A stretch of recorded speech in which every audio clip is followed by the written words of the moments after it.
ሚስት ከፍች በኋላ የቀድሞ ባሏ ቀለብ ሊቆርጥላት ይችላል በሚል በሰራነው ሕገ ነክ መረጃ ላይ በስተት ያቀረብነው ስለሆነ ማስተካከያ እንሰጣለን። ጠበቃ እንዳርጌ ካሴ ነኝ። ጤና ይስጥልን።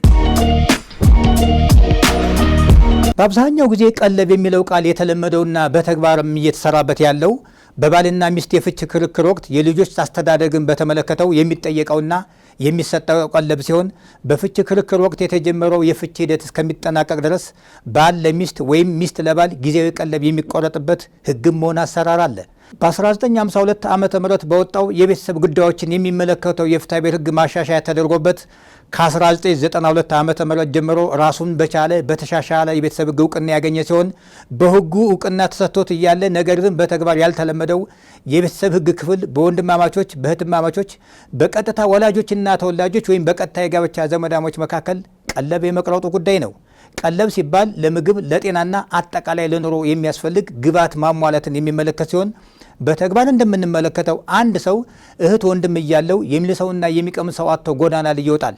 በዚህ ጊዜ የተሻሉ እህት ወንድሞችን ካሉት ጎዳና ከሚወጣ ይልቅ ከእህቶቹ ወይም ከወንድሞቹ አንዱን በመክሰስ ቀለብ መጠየቅ ይችላል። ችግሩ በተግባር የተለመደ አይደለም። በተግባር እንደምንመለከተው ሴቶች ትኩረታቸውን ቤታቸው ላይ ያደርጉና ሌላው ቀርቶ ከፍች በኋላም ቢሆን ከባል ጋር ጥራግራ ያፈራቸውን የጋራ ንብረት መካፈል ሳትችል ቀርታ የከፋ ችግር ላይ ስትወድቅ እንመለከታለን። በዚህ ወቅት ሚስት የቀድሞ ባሏን ቀለብ እንዲሰፍር ወይም እንዲቆርጥ ለማቅረብ የሚያስችለውን ሀሳብ የሕግ አካል ማድረግ ወሳኝነት እንዳለው ይታመናል።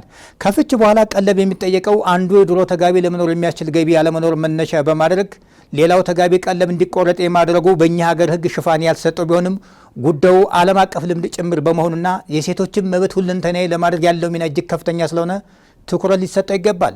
ባለሙያውም ሊነጋገርበት ያስፈልጋል። ከፍች በኋላ ባል ለቀድሞ ሚስቱ፣ ሚስትም ለቀድሞ ባሏ አንዱ ለሌላው ቀለብ የመቁረጥ ግዴታ ቤተሰብ ሕጋችን ባይካተትም በርካታ ሀገራት የሚጠቀሙት ዘመናዊ ሕግ ስለሆነ የቤተሰብ ሕጋችን በሚሻሻልበት ወቅት የሕግ ሽፋን ሊሰጠው የሚገባ ከመሆኑ በቀር አሁን ባለው ሕግ ባል ሚስት ከፍች በኋላ አንዱ ለሌላው ቀለብ የሚሰፍርበት ሕግ የለም።